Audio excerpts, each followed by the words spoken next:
So you're VP of Partnerships. I want to sort of set the scene here. You are the man who deals with the people in this audience, right? You are the guy who tells publishers, tells app developers, tells everyone how to work with Facebook. And I think for the purposes of this audience and this conference, what is sort of like an interesting question to me is how Facebook actually sees media. Like what constitutes that? Is that something that I can sort of read? Is that the traditional sort of forms of stuff we're used to consuming normally? Or how do you guys see that? Well, one way to think about this is really Facebook is primarily two core pillars, which is identity and sharing. Those are the two things that we really focus on in our mission to make the world more open and connected. Sure. And that's what your boss said earlier this month, I guess. Right? Yeah, yeah. And when you think about that from a product perspective, the identity piece is timeline, the sharing piece is newsfeed, and now potentially graph search, kind of that third pillar that Mark announced. Media companies play a really important role in both parts of this, in the sense that from an identity perspective, so much of who we are and how we identify ourselves has to do with the books we read, the movies we love, the TV shows we watch. If you think about it in the context of meeting someone at the bar, in a bar for the first time, and kind of, in a 20-minute conversation, sharing things about yourself with that person, of course you're going to share things like, where did you grow up? Of course you're going to talk about your kids and your family. But pretty quickly, the conversation will evolve into a lot of media-type experiences that we associate with our identity. So that's really important. Breaking Bad, Exactly. House of Cards, whatever. Downton Abbey. All right. Right?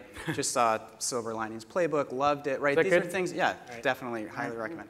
But these are things that really define us. And so from that perspective, our identity platform can't be complete without media as part of it. And a big part of what we're doing with media companies with Open Graph is finding new ways to plug into timeline. So that's one piece. Right. Similarly, the sharing piece. Think about your news feed. Imagine your news feed on Facebook containing status updates and photos, right? It's still probably a very interesting experience, but nowhere near as interesting as what you get when you see articles from news sites that your friends are sharing, or music that your friends are listening to on Spotify, the update that you went to see a great movie and you want to share it with your friends, and all of a sudden they're now thinking about going to see that movie. You make this pitch to companies to come on board with you, but at the same time you're also very willing to change things up, right? And change on a dime. So how do you sort of make that pitch that we're going to be in it for the long haul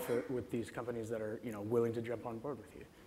Well, we don't always get it right, for sure. And we have a relatively large team of people in my organization who are dedicated to spending time with folks in this room and our developers to make sure that we try to provide as much insight into where the platform is going. But at its core, what we're always striving to do is find that perfect equilibrium between a great user experience and creating value for developers so that they'll continue to invest in the platform. And the way we do that is we listen to the signal we get from people on Facebook telling us whether the content that they're seeing is valuable or not. The thing that I hear from people that know about Facebook, that talk about Facebook with me all the time, is the user experience seems to trump pretty much everything for the most part. So it's kind of like, is it to convince, do you have to convince your partners that, hey, you need to create non-crappy stuff or non-spammy stuff in order to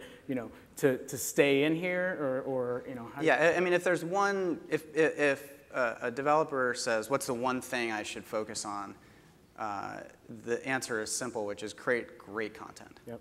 And then our job is to really honor that content. And that's something that we're starting to spend a lot more time focusing on, especially with respect to media content, which really deserves to be honored and respected in the newsfeed. So one of the things, just to give you an example, recently we increased the size of the photos from news sites and media partners. Yeah, they're like full bleed, right? They're all way up in your feed. Which is awesome, right? That's what you want as a user, and as a partner, that's certainly a much better experience for your content. a few years ago, we were trying to manage the challenge of user feedback around games content in the feed.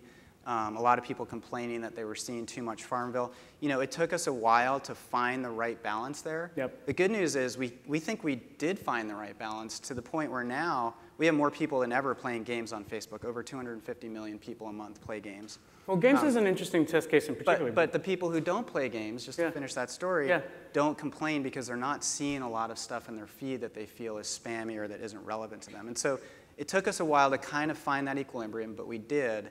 And we'd worked closely with our developers along the way, and now we've got a really thriving ecosystem of developers. It's more diverse than it's ever been. We have more genres, game genres. We have more people playing games and spending money on games. Last year, we paid out $2 billion to our developers just on our desktop Canvas games platform, which is, Apple announced, I think, that they paid out about $3 billion to iOS developers, and we have a few thousand versus 700,000. So again, we don't always get it right, but we really try hard to find that equilibrium where we're creating value for developers while at the same time creating a platform that people want to come back to every single day. So does Zynga fall into the category of not always getting it right?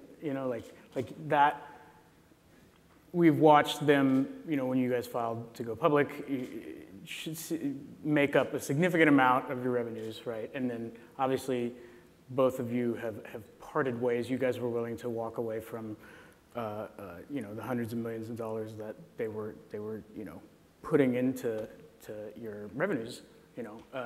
Is that, why do that? And what does that say about your willingness to do that with other money-making properties that may be working with you guys? Well, I don't think we've walked away from Zynga at all. In fact, Zynga is still our largest developer on our Canvas platform. They built a very large and robust business on Facebook. They're now really looking to diversify their business into mobile, which is obviously the growth space for games. And by the way, we're doing the same thing. We spent last year really pivoting hard into mobile and becoming a mobile company. I'm sure we'll talk more about that. But we still spend a lot of time with Zynga. They're a very close partner. They're a very good partner. And we have a very large business together. Sure. OK, so you have games, you have the traditional media apps, things like that. What are the apps? What are the categories that we're going to see explode on Facebook in this coming year? We saw the readers that you guys experimented with that didn't work out. What's next essentially? Well, this is the exciting thing. So, Facebook had its 9th anniversary last week. Happy birthday! Thank you very much. Yep. We spent the last 9 years connecting 1 billion people around the world. Yep. Our belief is that the next decade is going to be about all of the incredible applications that can now be built on top of this huge community of highly engaged people. And if you think about the history of our platform, it really started serendipitously with games. We launched the platform for sort of any type of application, but games emerged as the first category to really get traction. Companies like Zynga built very large businesses. As I said earlier, that business is thriving. We have many more developers succeeding on that platform than ever before. We are seeing tremendous traction in mid-core games from companies like Kixeye. Right. Folks from Europe like King have just come out of nowhere to build really great bubble shooter games and so on. But following games, the question was, does this work for anything else? What we did after that is launch the like button. And the next category, I would say, that really took off was news. Okay. With the like button, a lot of the news sites implemented the like button and started to see a tremendous amount of traffic. You're talking about off of Facebook. Coming from Facebook through people liking articles on the New York Times or Wall Street Journal, et cetera. Sure. And that was sort of the story of 2011. Last year, what you saw was the emergence of social music. Companies like Spotify and Deezer really transformed the music industry by taking the Facebook platform and creating a fundamentally social experience around music. And it makes sense because music is such a social experience anyway. That's how we discover new music, new bands, new songs from our friends, from the people around us. And now all of a sudden you could do that at scale online. And Facebook was really a big part of that. 2013, we think, is going to be the year of movies, books, fitness. Those are categories that we're really excited about. So as an example, Netflix actually spent a lot of time getting a law changed in the US Yep. to make it possible to do something that I think a lot of people will want to do, which is when you're watching movies on Netflix, be able to share that back to your friends on Facebook. Again, how do we make choices about what movies or TV shows to watch? So often it's the people that we work with or the people that we are friends with who say, hey, have you watched Downton Abbey? That's how I discovered Downton Abbey, right? Was seeing people in newsfeed posting about it. The high-level principle is we're trying to find the right balance between a great user experience, which we know by the signals we get from users, and creating value for our partners through the traffic that we're able to send them and by honoring their content in appropriate ways on the site. And so, yes, timeline will continue to evolve. Newsfeed will continue to evolve. We just launched Graph Search. That's obviously in its infancy. We'll continue to push there. The experience on desktop and the experience on mobile will continue to evolve, taking advantage, in particular on mobile, taking advantage of some of the things that you can't do on a desktop computer. We talk about it as going from mobile first in 2012 to mobile best in 2013, which means really creating experiences on the mobile device that just simply can't be replicated on a desktop. What is that? I mean, like, that seems really hard. What can I do on a mobile phone that I can? Well, just one small example, we launched last month a feature called Nearby, which on your mobile phone is simply a way for you to search for small businesses near where you are right now, right? So you need to be able to tell the service where you are, which is what you can do from your phone. And then look at the restaurants or bars that your friends have checked into or have liked. And so it kind of gives you this social filter on the things around you. And that's just a baby step in the direction of so many things that are unlocked on mobile. One of the things that's cool about Facebook is a mobile product. I mean, even before smartphones were really proliferated, it's always been a mobile product in the sense that you don't bring your computer with you to a wedding or a restaurant or a party. Those are the places you want to be able to post Facebook. And frankly, the ways that you want to consume Facebook, a lot of people consume it in these bite-sized increments when they have a few minutes to spare, which is usually not when you're sitting at your desk. And so the product has always been a mobile product. For us, it's been a matter of catching up to that and becoming a mobile company. That's really what started last year and will continue into the future. Okay. How do I determine what's the best thing for me to essentially purchase if I want to advertise? Well, we have a robust analytics package that helps advertisers understand their return on investment, their click-through rates, and what's working, what's not working. But certainly for mobile advertisers, there is no rail. Right. And that's actually an advantage because what happens on a mobile device is when the ad shows up, it takes up virtually the entire screen. Yep. It's actually, used to talk in the old days of the web as, homepage takeovers, and Facebook never went there. We never did that. But on mobile, when your ad appears, it's essentially the entire screen is filled with that piece of content. And that works really well. The other thing is people just spend so much time in the feed. It's amazing. We have a statistic that we have 680 million of the billion people that we have on Facebook use it on their mobile device every month. Right.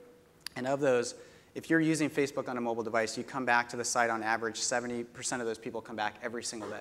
70%. Okay. On desktop, it's 40%. So when you've got Facebook with you all the time, you're doing what I said earlier. You're checking it in between meetings. You're checking it when you're waiting for somebody. You're checking it when you're waiting for your table at a restaurant.